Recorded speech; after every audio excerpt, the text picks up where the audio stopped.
مجھے نہیں لگتا کہ ہوموسیکشوالٹی ایک برائی ہے. مجھے لگتا ہے دو مردوں کا پیار کرنا بالکل برا نہیں ہے. لگتا ہے برا نہیں. مجھے لگتا ہے یہ بالکل ٹھیک ہے.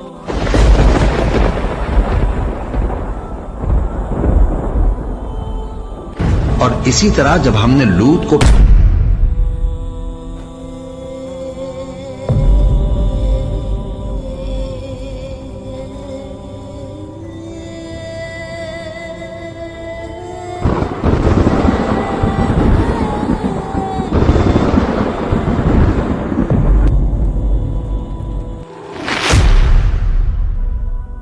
اعوذ باللہ من الشیطان الرجیم بسم اللہ الرحمن الرحیم. اللہ تبارک و تعالیٰ کے نام سے شروع جو بڑا مہربان اور نہایت رحم کرنے والا ہے. ایک ایسی بدبخت عورت جو ایک نبی کی بیوی ہونے کے باوجود اللہ تبارک و تعالیٰ کے دردناک عذاب کے اندر مبتلا ہو گئی.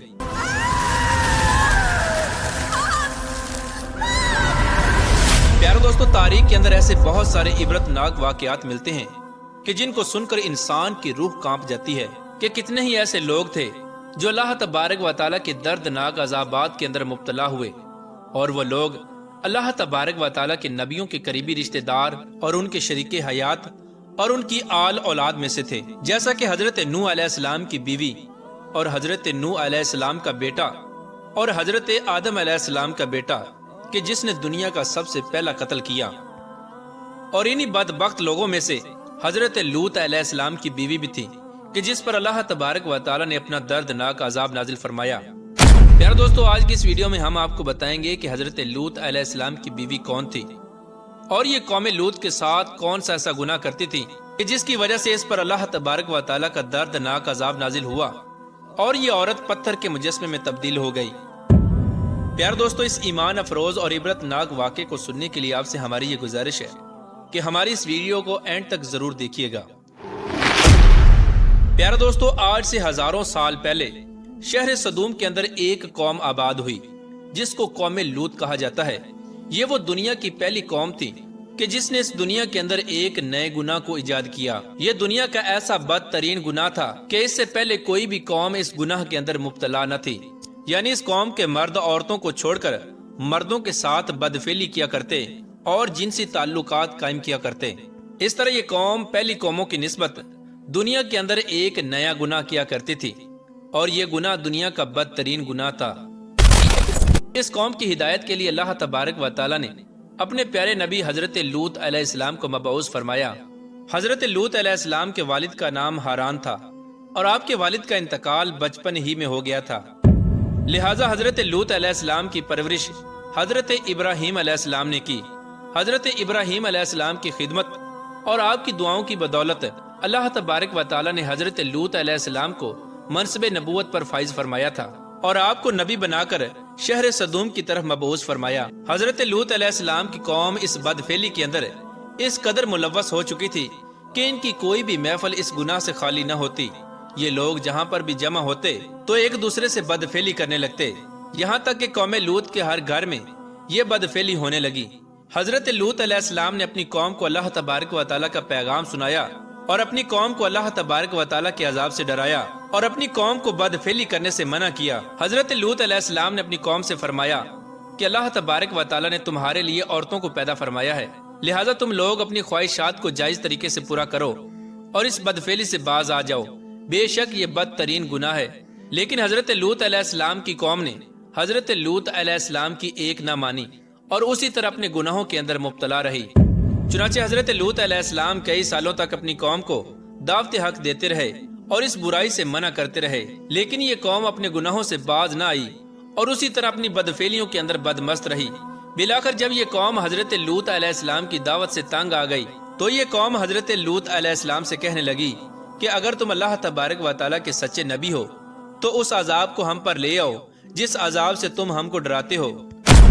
اس طرح یہ قوم خود ہی اللہ تبارک و تعالیٰ کے عذاب کو طلب کرنے لگی اور حضرت لوط علیہ السلام کو جھٹلانے لگی. پیارے دوستو، اس طرح جب یہ قوم اپنے گناہوں سے باز نہ آئی اور اللہ تبارک و تعالیٰ کے عذاب کو طلب کرنے لگی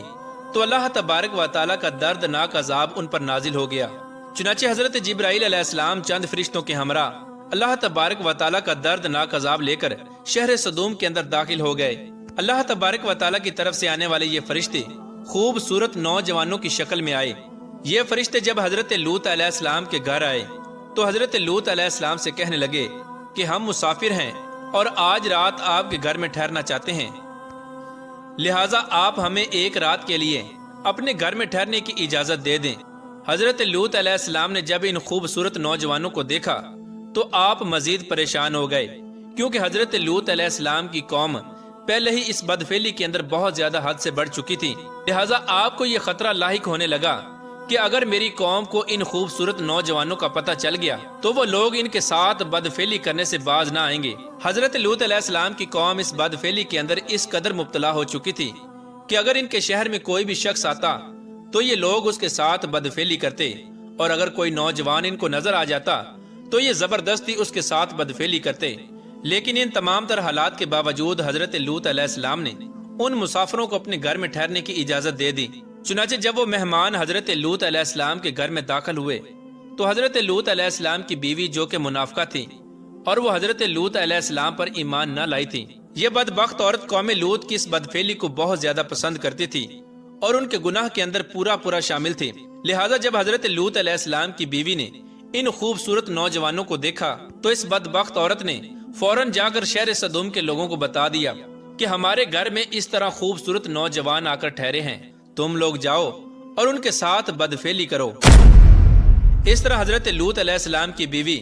کہ جس کا نام وائلہ تھا، وہ شہر سدوم کے لوگوں کو اس بدفعلی کی دعوت دینے لگی۔ چنانچہ جب شہر سدوم کے لوگوں نے وائلہ کی یہ بات سنی تو ان کے سروں پر شہوت کا بھوت سوار ہو گیا اور وہ لوگ حضرت لوط علیہ السلام کے گھر کی طرف دوڑے۔ اس طرح شہر سدوم کے ان بدفعلوں نے حضرت لوط علیہ السلام کے گھر کا محاصرہ کر لیا اور حضرت لوط علیہ السلام سے کہنے لگے کہ ان لڑکوں کو ہمارے حوالے کر دو تاکہ ہم لوگ اپنی خواہشات ان کے ساتھ پوری کر سکیں۔ حضرت لوط علیہ السلام نے اپنی قوم کو بہت سمجھایا اور اس بدفعلی سے منع کیا، لیکن یہ لوگ حضرت لوط علیہ السلام کی دیواروں پر چڑھنے لگے اور حضرت لوط علیہ السلام کے گھر کے دروازے کو توڑنے لگے۔ اس طرح جب یہ لوگ حد سے زیادہ بڑھنے لگے تو حضرت لوط علیہ السلام اپنے ان مہمانوں کے لیے بہت زیادہ پریشان ہونے لگے، اور وہ مہمان جو حقیقت میں اللہ تبارک و تعالیٰ کے بھیجے ہوئے فرشتے تھے، انہوں نے جب حضرت لوط علیہ السلام کو پریشان دیکھا تو وہ حضرت لوط علیہ السلام سے فرمانے لگے کہ آپ پریشان نہ ہوں، ہم دراصل اللہ تبارک و تعالیٰ کی طرف سے بھیجے ہوئے فرشتے ہیں جو اس قوم پر اللہ تبارک و تعالیٰ کا عذاب لے کر نازل ہوئے ہیں۔ یہ رات کا وقت تھا۔ ان فرشتوں نے حضرت لوط علیہ السلام سے کہا کہ آپ مومنین اور اپنے اہل و عیال کو لے کر راتوں رات ان بستیوں سے نکل جائیں، اور خبردار کوئی بھی شخص پیچھے مڑ کر ان بستیوں کی طرف نہ دیکھے، وگرنہ وہ بھی اللہ تبارک و تعالیٰ کے عذاب کے اندر مبتلا ہو جائے گا۔ لہٰذا حضرت لوط علیہ السلام نے اللہ تبارک و تعالیٰ کے حکم کے مطابق مومنین اور اپنی 2 بیٹیوں اور اپنی بیوی وائلہ کو اپنے ساتھ لیا اور بستی سے روانہ ہو گئے۔ جیسے ہی یہ لوگ بستی سے باہر گئے ویسے ہی اللہ تبارک و تعالیٰ کا عذاب نازل ہونا شروع ہو گیا۔ اس وقت حضرت جبرائیل علیہ السلام نے شہر سدوم کی 5 بستیوں کو اپنے پروں پر اٹھایا اور آسمان کی طرف بلند ہوئے اور کچھ اوپر جا کر ان 5 بستیوں کو زمین پر الٹ دیا۔ اس طرح اس قوم پر اللہ تبارک و تعالیٰ کا دردناک عذاب نازل ہو گیا اور اس قوم پر آگ کے پتھر برسائے گئے، اور یہ عذاب اتنا ہولناک تھا کہ جس کی آواز سن کر ہر مخلوق کانپ اٹھی۔ ادھر شہر سدوم پر اللہ تبارک و تعالیٰ کا دردناک عذاب نازل ہو رہا تھا اور شہر سدوم کے بدفعل لوگ اپنے انجام کو پہنچائے جا رہے تھے، اور ادھر حضرت لوط علیہ السلام اپنے اہل و عیال کو لے کر جلدی بستیوں سے باہر جا رہے تھے، اور حضرت لوط علیہ السلام نے اللہ تبارک و تعالیٰ کے عذاب کے خوف کی وجہ سے اپنی نظروں کو نیچے جھکایا ہوا تھا۔ اسی دوران اچانک ایک بہت بڑا پتھر شہر سدوم کی بستی کے درمیان میں گرا، جس سے ایک خوفناک آواز آئی۔ چنانچہ حضرت لوط علیہ السلام کی بیوی جو کہ حقیقت میں منافقہ تھی، اس نے جب اس دردناک آواز کو سنا تو پیچھے مڑ کر کہنے لگی کہ ہائے میری قوم۔ اس طرح جب حضرت لوط علیہ السلام کی بیوی وائلہ نے پیچھے مڑ کر بستی کی طرف دیکھا تو اللہ تبارک و تعالیٰ کے حکم سے ایک پتھر وائلہ پر بھی آ کر گرا اور یہ وہیں پر پتھر کا مجسمہ بن گئی۔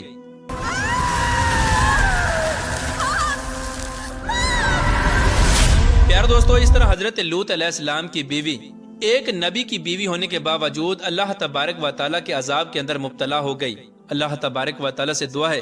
کہ اللہ تبارک و تعالیٰ ہمیں ان تمام تر گناہوں سے بچائے جن گناہوں کے اندر مبتلا ہو کر پہلی قومیں ہلاک ہوئیں، اور اللہ